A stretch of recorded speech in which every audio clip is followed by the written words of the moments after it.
ตัวขันแบบนี้40 เมตรบ่เช่นโอ้โอ้40 เมตรนึกว่า40 เมตรลงมา50เลยบ่สำทางสร้างเลยเนี่ยแป๊บเดียวเด้50ฮะแม่นเอาลงอีกก็ได้เนาะเอาลงอีกว่าถ้าเอาลงเสาน่ะเท่าไรก็บอกแก้วแทกนะ3 เมตร 45 3 เมตร 40ว่าแบบบ่ต้องแนมเป็นยังเคยได้มาจากถ้ามือที่เงินนะคำว่าสูญมากแล้วโอ้แต่กาไปฉันพี่บอกว่าเราเห็นพี่โอ้เราจูดหอดไฟเพิ่นหรือเราเอาเพื่องมาจูดออกเวียนเรามานั่งเผาถ้าเขาจะดิ้งแล้วก็เขาอยากสั้นน้ำแรงเวียนปัดเก็ต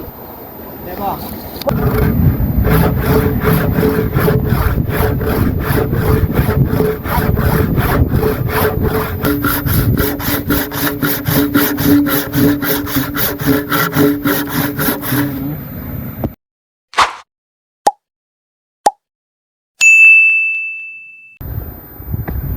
สบายดีเด้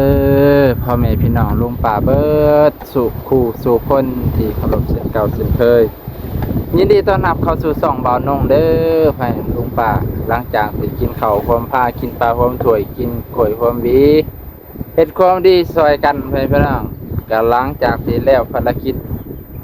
เติมพลังแล้วก็มาลุยออกแข่งงานพ่อแม่พี่น้องโดยสบายดีวัดสุกุทุกคนวันนี้พอดีบ่าวแก้วบ่าวบี้ก็ได้ออกความคิดเห็นกันวางแผนที่จะเฮ็ดยนต์ครัวไปพี่น้องให้น้องสายฟ้าเนาะก็เลยพากันขุดคุ้ม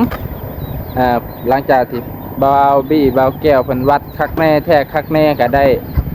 ตกลงปรงใจพอดีแล้วก็สิได้ขุดให้เพิ่นนะเพื่อนพี่น้องเขาก็ได้ซอยทางเหือทางแห้งนั่นแหละเพื่อนพี่น้องเอ้ยจังได้ก็ขอกำลังใจนำพ่อแม่พี่น้องลุงป้าเบิดสุขุสุคนเด้อขอมองขอบใจขอบพระคุณหลายๆนี่แหละภารกิจของพวกลูกๆก็สีได้เฮ็ดกุดซอยเพิ่นพ่อแม่พี่น้องกุดซอยเพิ่นก็ดีจะหน่อยว่าเฮาก็สิได้ยันบ่ได้อยู่ฮอดค่ำเพื่อนพี่น้องก็เฮ็ดตามเฮามีเวลานี่บ่น้องก็ได้เนาะเอาเพื่อนพี่น้องจังว่ากันอีกเทื่อนึงตอนนี้ก็สิได้ฝากโทรศัพท์ไว้กับแบตกันสักครู่นึงเพื่อนพี่น้องเอามามุมนี้ก่อนนี่เอามุมนี้เลยบัดเอาใกล้ๆก่อนเฮาก็สิได้ลุยตอนว่าน้องก็คุยได้คุมนึงแล้วแผ่พี่น้องได้คุมนึงแล้วพอดีเฮาก็สิได้ลุยแล้วนะเป็นขอกำลังใจเนี่ยเพราะว่าลายยากันห่างเด้อขออนุญาตแผ่พี่น้องเสียงดังในนิดนึงโทรศัพท์กับเสียงลมเสียงฟ้าในช่วงนี้ลมแห้งแผ่พี่น้องไปจงเล็กน้อยจบเนาะมาแม่เปิดเลยนะมาเด้อกล้องนะเปิดกันแหละ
ด้ามตัวนั้น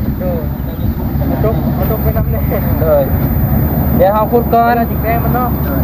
แต่จิกแดงมันดังๆก็ได้คุณมีการน่าจะเลิกปะก็บอกแก้วมา40จะเลิกยุ่งที่เดี๋ยวเขาได้ตัดอีกแล้วเสาบ่ ตัดเสาเนาะตัดกับตัด ตัดน้อยสติ ค่อยๆตัด พอมีตัดสติมีคำเลย ตัดตอนเช้ากับตอนแรงเนาะตอนตะเวนตกแล้ว หรือว่า จังเย็น เขาคุดแล้วเขาจึงพากันตัดอีกก็ได้ เลย เพราะว่าคุดนี่มันบ่ยากปานใดหรอกเนาะมันเป็นดินทรายคนละเสาคนละเสา สบายดีเด้อแฟนพี่น้อง เลย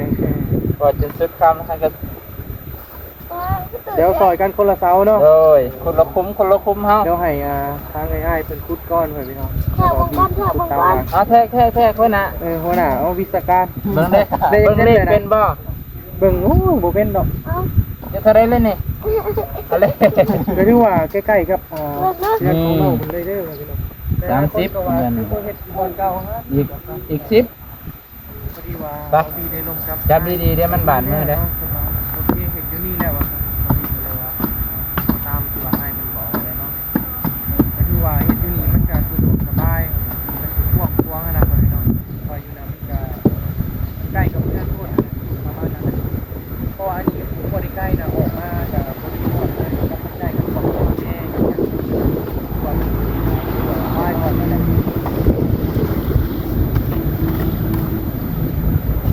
เวลาที่เอาแป้งเอาได้เนาะพอดีเนี่ยเสามันกระบักใหญ่เลยเสากระบักใหญ่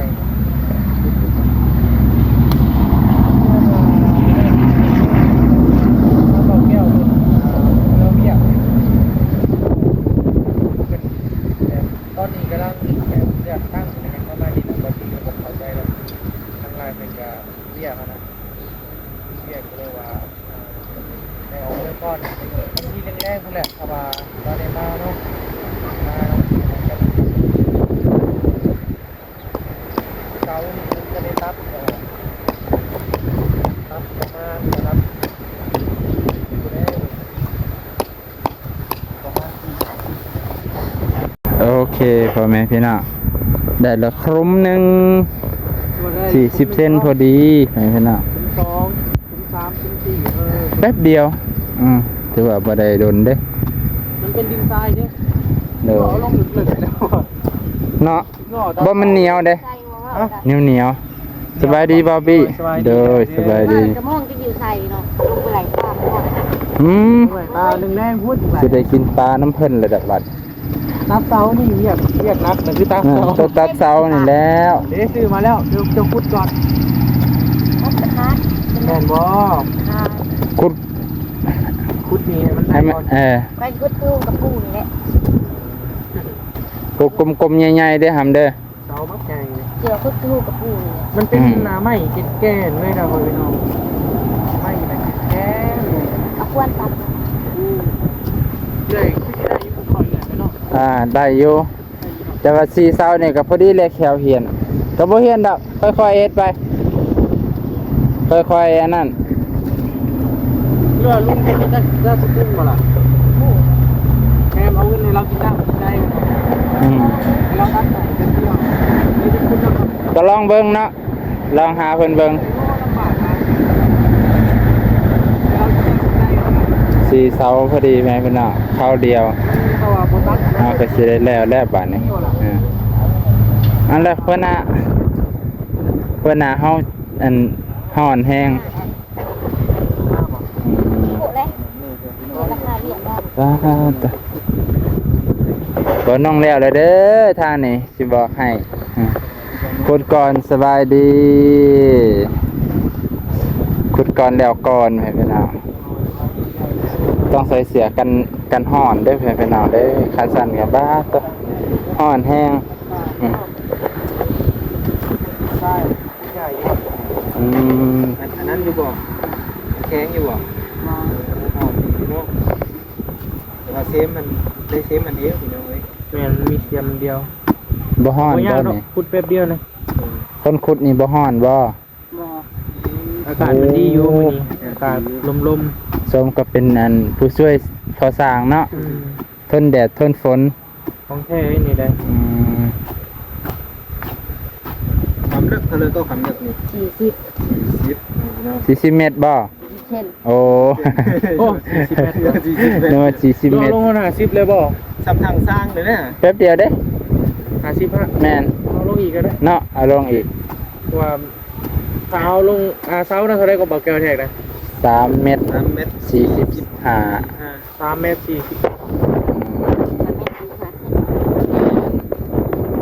จะลงอีก เอาขุดลงฮอดเมตรหนึ่งตักอยู่เหินขุดได้ โอ้ ไม่อยากตัด ว่าคัน แต่มันขุดบ่ได้เนาะ คุ้มใหญ่ก็สิขุดได้อยู่แหละ ได้ป่ะ ว่าเสียมเอามัน เอาลงเมตรหนึ่งมันก็ยังเหลือ2 เมตร 45เนาะ โดย ก็ซ้ำห้องน้ำไม่ได้แต่ว่ายังเหลือประมาณ เดี๋ยวมา ให้กับน้องผู้ละคุ้มบ่ ใช้ผ้าที่สิ บ่ไหว ไว้บ่ ให้กับน้อง ต้องไปตัดนั่นแหละ คุ้มเครื่อง ตัดเอา ตัดเอาโอเคแฟนพี่น้องถ้าเบิ่งบรรยากาศตอนต่อไปนะตอนนี้ก็อันนี้ก่อนเด้อแฟนพี่น้องถ้าเบิ่งบรรยากาศตอนต่อไปนี่แหละเสาที่จะได้ตัดแฟนพี่น้องคิดหนักแต่ยามตัวนี้นี่ตัวนี้มันคือแบบตัวตัดทางปลายเนาะแฟนพี่น้องเนาะตัดทางปลายเอาไปตัดดอกเอาสลัดพอเฮ้ยสลัดพอแฟนพี่น้องตัดทางปลายเอามันจังน้อย มันจังน้อยมันจังบ่หนาตัดทางโกกกับว่าตัวหนาเยอะไปพี่น้องโอ้แดดเลยแบบนี้ผมกับบ่มีผมก็มีที่ทางพี่แล้วไปพี่น้องพี่ผมก็จะในกระแดดแล้วไปพี่น้องพุ่นตะเวนมันตกไปทางพุ่นตะเวนตกทางพุ่นก็ซองมาเต็มแล้วถ้ามันตกไปทางพุ่นใครแน่ผมตัวนั้นก็สิไล่มาพี่พอดีแต่ว่ามันเฉลียงบ่ถึกติไปพี่น้องเอ้ยขอกำลังใจแน่ตัวมันนี่สวยน้องสายฟ้าขุดน้องเบทวีเพิ่นกำลังงัดขึ้นอยู่พุ่น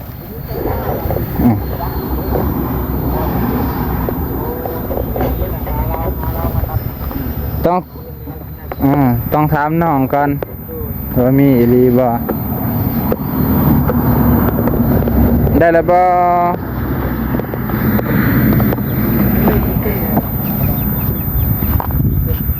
มองนี่อ่อนในดินเพื่อนพี่น้องบอนบ่อน้องขุดมันเหนียวเนี่ยว่ะ เป็นเหนียวดินอหยังกะอันนี้อ่อนอยู่คือบ่กลมล่ะกลมๆได้เสามันซื่อๆเด้อเสาะลงให้มันซื่อความใหญ่น่ะได้แล้วเลิกแห้งดี50รอดคอยก็สิเอาลงคือกัน50 50ก่อนข้าวเตี้ยๆหนึง 50 เซน มา50 เมตร 50 เมตรนะพอดีได้ฟังซะ บ่เฮาก็ขุดบ่ได้เด้มันเลิกมันหนัก ขุดบ่ได้แล้ว นี่เฮาเห็นเรื่องอยู่ดิน บ่พอดีได้น้ำกินอีก อย่าบ่ได้เฮ็ดเดือนเลยสิได้น้ำกินแทนไว้นะ เอาปูนลงไปปูอยู่ลุ่ม มันน้อยนะติมันสิปลูกบ่ได้ ฮักกระเซาะไปเลยแล้วบัดนี้ สอบเป็นหูใหญ่เลย เซาะลงหอดตัวเคาะพุ่นเด้เซาะลงดึง เฮ็ดเป็นอุโมงค์เลยบ่ตา เอาเฮ็ดลายสินนี่ สำกับ เป็นอุโมงค์เลยเด้ สำกับอุโมงค์อัน พี่ไอ้พี่เฮ็ดอุโมงค์ปะเฮ็ดอุโมงค์ปะ อุโมงค์ เฮ็ดขี้ดินนี่แหละ น้องสิเฮ็ดพาเฮ็ดอันเฮ็ดใต้ดิน บ่เฮ็ดตอนนี้เลยนะ นี่เลยก็ ทุกผู้ใส่เสื้อแขนยาวนี่ครับ บุญวิ่งไอพี่อยู่เห็ดข้อไก่นี่ โอ้ เจ้า ได้ นี่เนาะอย่าไปตัดเอาไม้ไผ่ในนั่นไม้ไผ่ของ แต่เขาอยากได้ให้นั่นแหละ โอ้ ให้บ่ คู่มือนี่มันทันสมัยเลยล่ะเอ้ย มีแนว จะไปนั่งรถกอง มันมีแป้ง จะไปนั่งรถกอง โอ้ แป้งให้มาคุใส่นะ ไอ้พี่แป้งอันนี้น้องอุ้งอีน่ะป้าให้ตัวคุมต่อยให้มันกัดมาป้าสบายเลย มันมีแป้งคุใส่ไปมาใกล้เลย แป้ง แม่นทันสมัยแล้ว แมน ญาติเราให้นะ เฮาก็เคยเห็นอยู่แป้งอันนั้น มันเป็นแป้งปรุงเลย เป็นเอามาคุใส่เลยนะ กระปุกสีเขียวๆนี่แหละ แม่น กระคุบาทเดียวเลย7มื้อพุ่นมันยังสิมา โอ้ยผมว่าใกล้เลย ยันบ่มาใกล้เลยพุ่น ขนาดคู่เซมดซื่อๆมันก็ยังแตกคือบ่ซื้อให้เพิ่นคู่เซมดในห้องนี่ ใช่เนาะในห้องบ่ มันก็มีของหมุดต่างหากเด้เอาซอฟ โอ้ ต์กินอะไร ยันว่าเอาแป้งก็ได้ ให้ต่างหากได้ เขามีอยู่ในสีไทย มีฮ้อนน่ะฉีดให้เพิ่นสุดยอดจะบ่ฮ้อนอีหลีบ่ ผ่อนดู คือบ่ใส่เสื้อแขนยาว เขาไม่อยากใส่ บ่อยากดำบ่ บอ นี่เด็กกับผู้สาวว่าอ้ายคือดำแท้อืมเดี๋ยวมาหนามาในสิถามข้อมูลเป็นหยังน้องก็ได้มาจากการเฮ็ดงานนี่เด้อนะ ข้ามมันก็ได้ ถามมันนี่ก็ได้บ่ ได้ แต่ว่าในคลิปทำงานกันจะหน่อยก่อนถามแบบ exclusive นะ เอาถามก็ถามซั่นเป็นหยังก็ขุดไปนำบ่ไปนำเว้าแบบบ่ต้องแนมเป็นหยังคือได้มาจาก ถ้ามือที่เงินนะคำว่าสูญมากแล้ว โอ้ แต่กาไปฉันอีบอกว่าเราเห็นผีมันมาในขอบไก่แล้วมาในขอบไก่แล้ว โอ้ แต่มันมามันมงเทียงเราเนี่ยมันมาคู่กับเทียงเรา มันมาเห็นยังเทียงเรานั่นแหละว่าพนอนอยู่กองเพื่องเนาะเอาเตียงไปนอนอยู่พุ่นแต่การะว่างพยานอันนี้ จังสี่ก็มีนะ ผีอื่นพยานเนาะ แต่ว่าอันนี้เป็นผี โอ้เซนเซอร์ตีดบ่แม่นหยังนะ แบบมันมีแดงๆมันนะ มีแสงพร้อม เลย อ๋อบ่แม่นปัญหาหยังเขียดบ่จ๊ะ ยันเมนยังไก่แล้ว โอ้ยังเขียดยังไก่เดี๋ยวยันดาเพิ่นสิจับไก่ไปขายเนาะแต่ว่าเพิ่นลืมไฟฉายเพิ่นก็เลยเอาตาพิเศษ เขาลุกมาแล้วเขาเห็นเขาไปจากไก่เนาะ โอ้เจ้าก็เห็นบ่ได้นี่ คือเขาเห็นเนี่ยเขาตื่นมามันดำๆมืด โอ้เงา ๆแบบดำๆมั่วๆมันตัวไม่ใหญ่หนึ่งเลยคือตัวมูนี่แหละแต่มูเป็นตัวมู ๆคือหมูแต่บ่แม่นหมู ห้องเสียงคือมูมัน โอ้ แต่มันมีสีแดงอ่ะ โอ้ วันนี้เขาเคยเห็นเราก็ยากเรื่องใบมือแรกเห็นอะไรเอาอยู่เขาจำคนนี่ตัวเด็กน้อยเนาะ มีแต่เด็กน้อยพ่อแม่เขาไปใส่ เอาดูอันเมย์คนอุอีนี่แหละแต่เราบอกให้เขานำมานั่นนำเขาตอนที่หนึ่งเขาไปชิโนเดียวเขาบอกกล้าสามพลเมืองเขาไปช่วยกันเอาวัดยะอะไรบ้านี่ ฮะเฮ็ดหลังใหม่นำบ่ เพื่อนตกก่อเพื่อนบอดี้เงินเด้ เป็นตา เขา ยาน ญาติมันเขาบอกกล้าอยู่เลยแล้วก็ให้ร้านเราลงมานอนนำเขา พี่สิได้แล้วนี่ได้เลยให้พี่น้อง มันนี่ประเทศนึงกูอยู่ได้หรอกญาติ ไปเด้อข่อยติ ยังมาฮอด ยังบ่ฮอดเนาะยัง ได้45 50เนาะลืมเอาต่อซั่นเรื่อง เจ้าสีมาบ่ ร้อนไดอารี่ให้พี่น้องบ่แม่ ทีก็ยังร้อนเลยมาเจอตัวจริงเลยครับวันนี้ โอ้คนลูกแตกหยาบบ่คืนนั้นเห็นจักโมงเที่ยงคืนบ่หรือบ่าย บ่ายโมง โอ้ คืน นอนหลับบ่บัดนี้ บ่รับเลยเด้ ป้า ลูกหลินโทรศัพท์เลย สั่นเลยเด้เนาะ ขาเขาจนแข็งนะเบานะ ป้า ขาจนแข็งอยู่วันเก่าเลยจะลุกไม่ได้ ไปนี่ได้ดูว่าบ่ล่ะ ก็ได้46 เซน เอาได้46เอา50เลยเนาะ เลยเอา50เลยเฮาก็สิเอา50คือกันนี่แต่เป็นน้องเรื่องจริงจากน้องบุญท ก็ยัง วี ร้อนนั่นเลยเอา เออ เบิ่งกลางคืนเขานอนบ่รับเลย ข่อยก็คือกันข่อยบ่มักเบิ่งตอนก่อนนอนก่อนนี่ข่อยมันมักไปฝันมันสิเก็บ เอาไปพันเลยก็เบ้า มันสิเกี่ยวไปฝัน ขณะเขาดินเกมให้ยังเอาละมือมาคนเดียว ระวังตอนนอนอย่าไปเบิ่งแนวเป็นตายาน หนึ่งไปนั่ง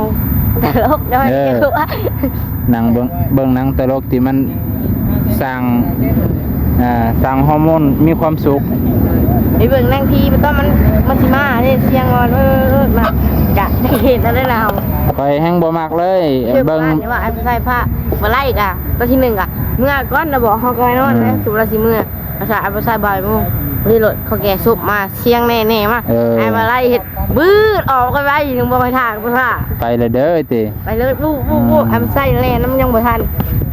มันอยู่ในป่าบ่ มันเป็นป่าวิกเขาไปเที่ยงอันนั้นกะติดพิภาษาเลย หอดว่า200 เมตร น้องอุ้งน้องอิงติดประสาทเนาะเพื่อนผัดญาติเท่าผัดญาติไหน ไปสิบ่ยานเนาะ เพื่อนเท่าปฏิทินทางเนาะ ยามรถต่ำกันเขาก็ย่านในกลางคืน แม่นอยู่ แบบรถต่ำกันตายที่ตายไม่แห้ง ตายไม่แห้ง ยามฟินอ๋อแบบกล้ายางกล้ายเลยครับ เคย ต้นวิกอ่ะปั่นรถปิด โอ้ ตอนมาซินทำบกล้ายางใกล้กับคนหลุก ยังมันสินกับกะอันนี้ไหว้พระสวดมนต์อรหังนะโมให้เพิ่นคุ้มครองเป็นหยังดอกคนดีเพิ่นสิรักษาเทวดาคุ้มครอง เอาว่าส อยู่ ติ ดอก กเกอร์พูดเลยสติกเกอร์นะ อยากจะให้ ติดได้พอดีบ่น้องก็สิไปติดให้มันงามๆให้มันน่ะเพราะว่ามันสิขาดเลยสิได้มีอันเดียวสิเอาใดเป่าเดี๋ยวค่อยติดไหม น้ำเหล้าก็ยังมีอยู่เราเอามาฮะก็เอามาเลย โอ้ เอามาพวกใหญ่ก็พวกใหญ่หนึ่ง ป้าต่อไปเป็นอ่ะนี่แหละต้นปลายสาเหตุที่น้องได้มาบอนที่ทำงานเพื่อนของน้ององค์อิงกับเพื่อนน้องหน่อยไก่กันบ่พอสร้างยังอยู่เพื่อนน้องหน่อยบ่ โมนะจะมาแล้ว โอ้มาแล้ว มือที่หนึ่งกับบริเป็นยังมือที่สองออกอาการเลยมือที่ เจ้าก็วันชินไปจักเมื่อนี่4 ค่ำเมื่อวานนี่3เมื่อซื่นนี่2 กายมันชินมาแล้ว จากแรกมาหาก็ออกลาย มันออกลายมาบื้อมาเดียว คอยบ่ออกวันชินเขาสิทรงใช้เขาอะคอยบ่ออกวันชินแล้วเขามักทรงใช้ ตอนที่หนึ่งเรามาห้ามบาไลมี2 คนเท่านะมาห้ามบาไล ผู้เฒ่าบ่โอ้ มาห้ามบาไลแล้วก็มาห้ามบาลี่มาห้ามบาแก้วหลายคนอยู่นะเรามาคู่มือบ่ โอ้เรามาคู่มือตอนนั้นมาแต่มือแตกสุดเลยเรามานอนเผาก ลางเว้นนี่โอ้ ค่ำเลยนะ เมื่อ มาถามบาลี่ โอ้ แล้วก็รุ่นตื่นไปเมื่อวิ เรามา เฉพาะกระดิ่งโทรศัพท์เลยก็เป็นอัน เรามาขอความช่วยเหลือนี่ โอ้นะคะขอความช่วยเหลือเขาบริมันนี่กะฮอด12 โมงเนาะค่ะก็ปิดโทรศัพท์11 โมงไม่ได้ครับปิดโทรศัพท์มันได้ชั่วโมงหนึ่งนี่กะแล้วก็เราห้องไปหาอุ้งนี้ห้องจมแล้วมันนี้เขาก็ลุกมาแล้วลุกมานั่งสาวอย่างมาจูดไฟออกมือคิดเราเห็ดเนี่ย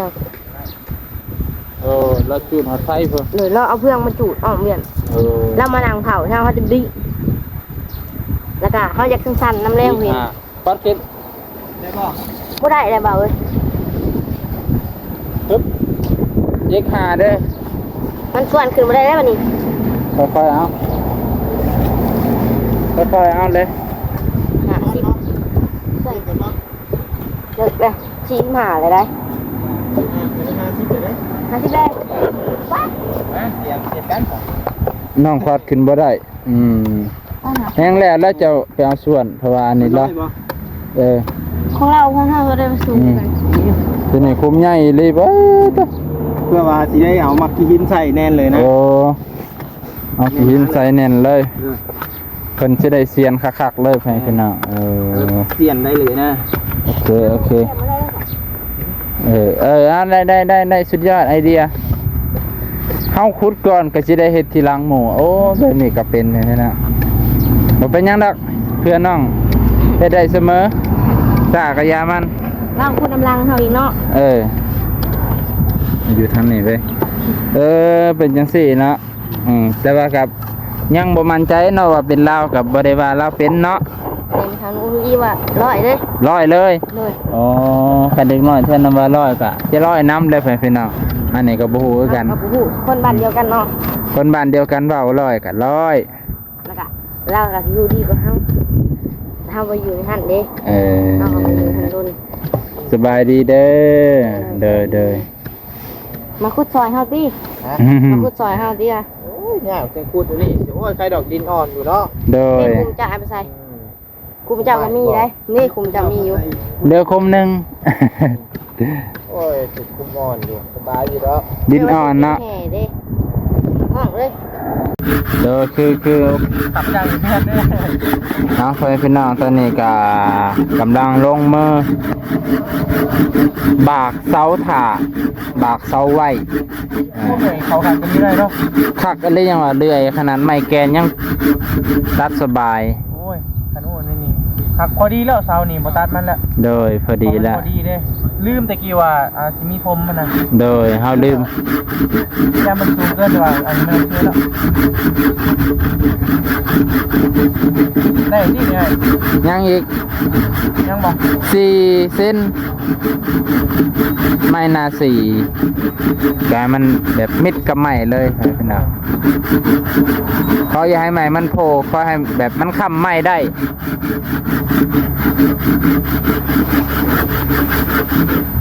โอ้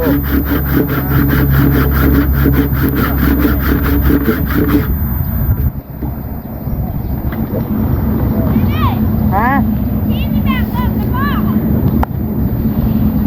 แบ่งครึ่งไปได้น่ะ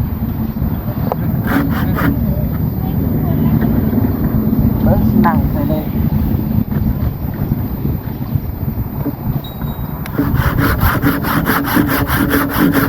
นี่เลยสิมานอนมานอนรถว่าที่เจ้าเที่ยวไกล มานอนน้ำมาแหละ ไม่ยากนะ ไปนอนก็ได้อยู่จนหอดดึก ได้แต่ที่เนี่ยว่ะได้แล้วกลับเลยสิวแล้วเดี๋ยวผ้าแป้งอีกมาหนึ่งก็ได้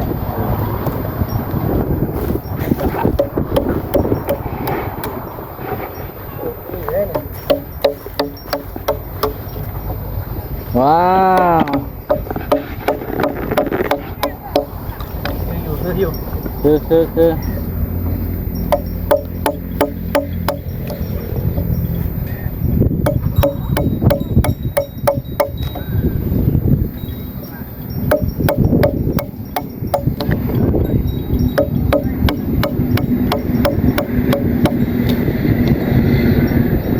ได้ประโยชน์เนาะสิวนี่เนาะซื้อครั้งเดียวได้ประโยชน์หลายอย่างคันเอาผ้าถากกับหน่อยก็ได้อยู่ดอกมันก็ได้นำพักก่อนเด้แล้วค่อยเอาผ้าเจียน ขายกินงานทำร้าน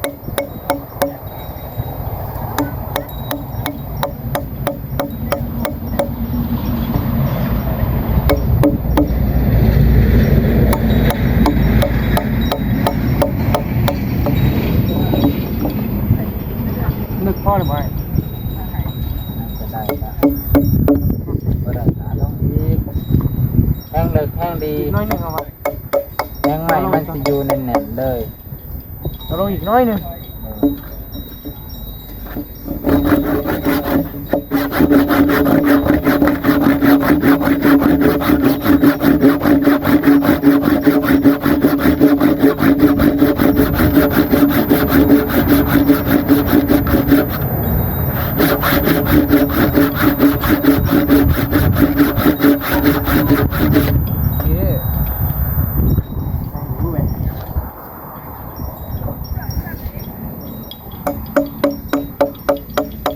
นี่คำนี้แล้วเนาะ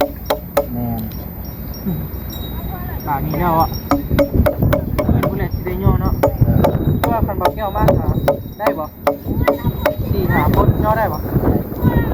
ได้อยู่เนาะ หน้าสองหลังสอง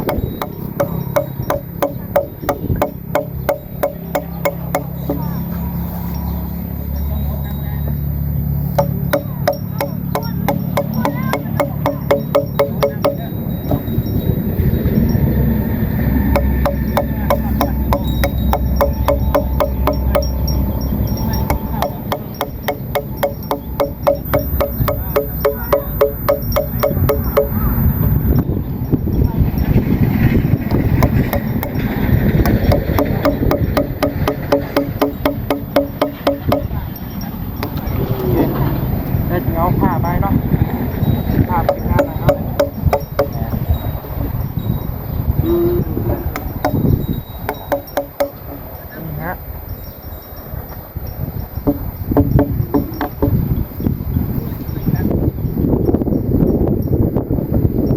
ตัวต่อไปเนี่ย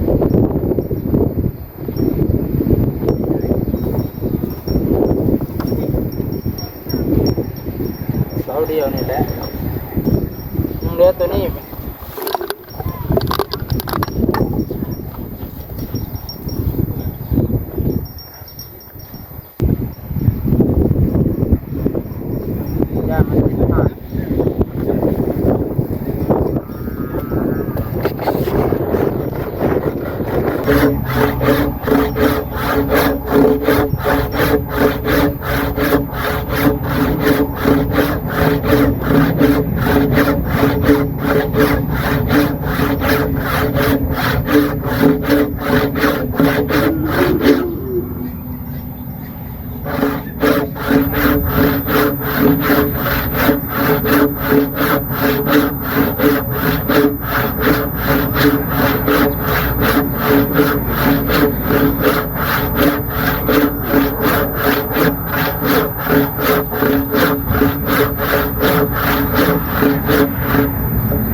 ไหนเนาะ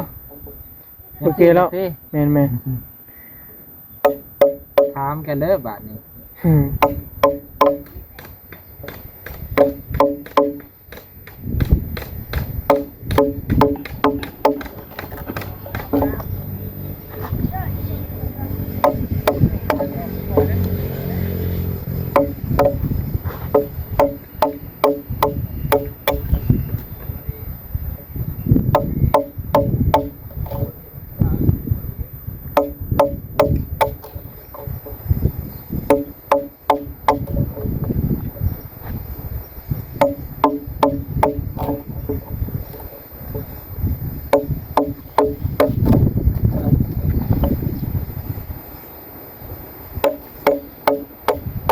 ตัวนี้เป็นทางด้านหน้ามันเหมือนไว้ โดย ที่ว่ามีกำลังบาดเด้อพี่น้องกำลังบาดเสานี่แหละเราแค่บ่ง่ายเนาะมื้อนี้เนาะทำได้เด้ เป็นจำการแต่ พวกเขาเอาสิวก่อนเลยแล้วจึงเอาผ้ามาเก็บงานอีกบาทหนึ่งเนาะเพราะว่าสิวมันสีง่ายก่อนเด้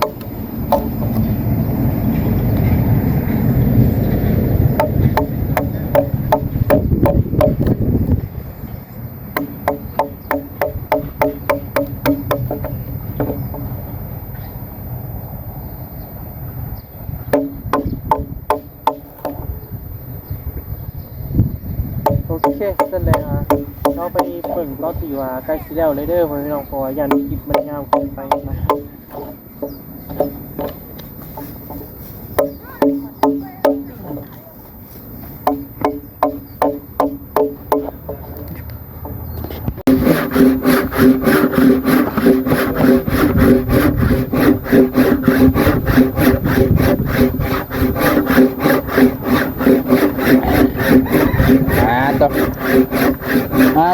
thank you น้องสายฟ้ามาแจกอีกแล้วมาให้กำลังใจแต่ขนมบ่ แจกขนม โย บาง ขนมเพนเด้อันนี้เด้ สมเจี๊ยบ กินน้ำเลยเด้อพี่น้องเด้อ เงินเลย ให้น้องเลย ถือไว้ก่อนเดี๋ยวสิถ่าตัวนี้ คนหนึ่งผู้ชมเงินเลย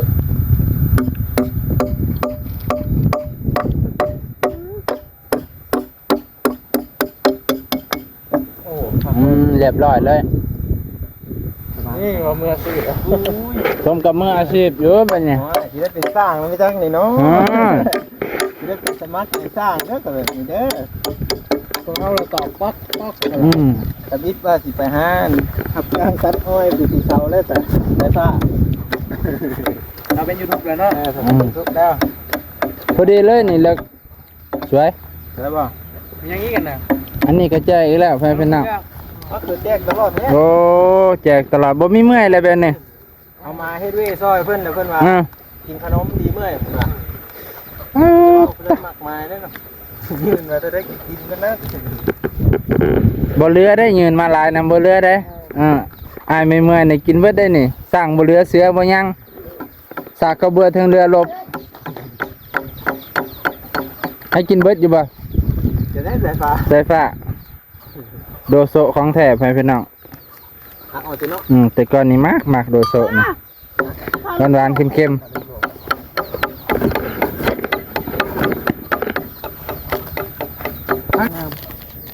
มันตอบแท้ไงทาง ย้อนแสงด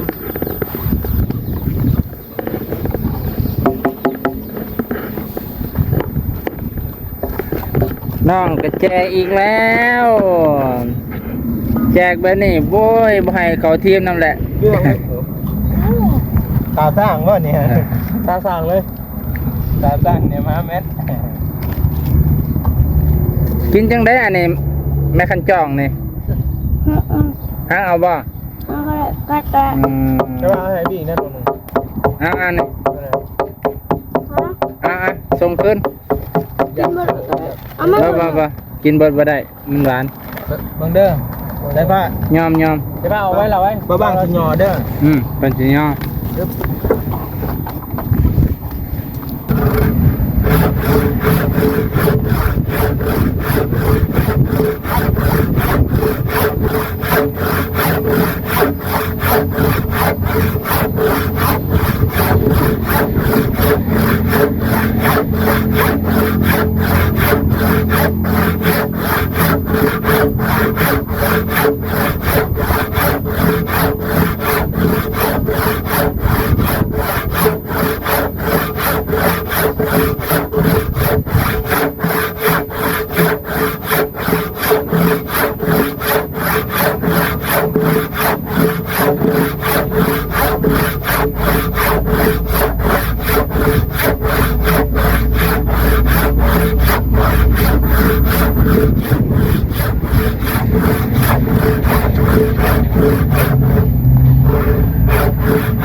ว่า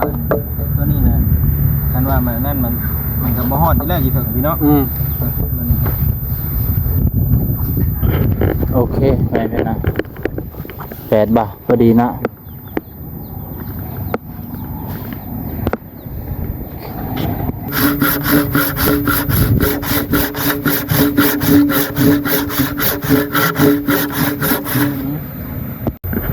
โอเคพ่อแม่พี่น้องลุงป้า